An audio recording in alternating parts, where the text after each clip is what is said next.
Okay, so Unit 8, page 8, the graded English reader. Okay, keywords: chief,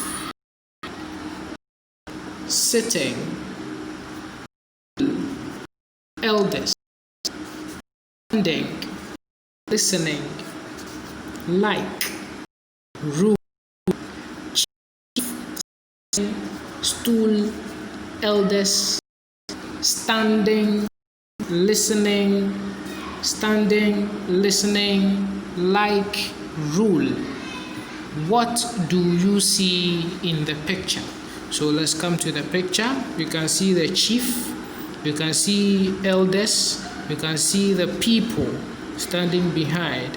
This man is the linguist, okay, and then what the chief is holding in his hands is called flying whisk. Bodua is flying whisk. Okay, now let's come to the passage itself. Okay, the chief is sitting on his stool. The elders are also sitting on stools. The other people are standing. The other people are standing. The chief is talking. The chief is talking. The people are listening to the chief.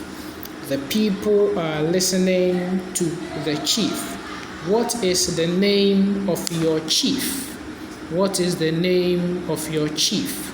Where does your chief rule? Where does your chief rule? This is graded English reader for pupils in class 1. The author is Mr. Charles L. Chumesi Ankra. Mr. Charles L. Chumesi Ankra. Okay.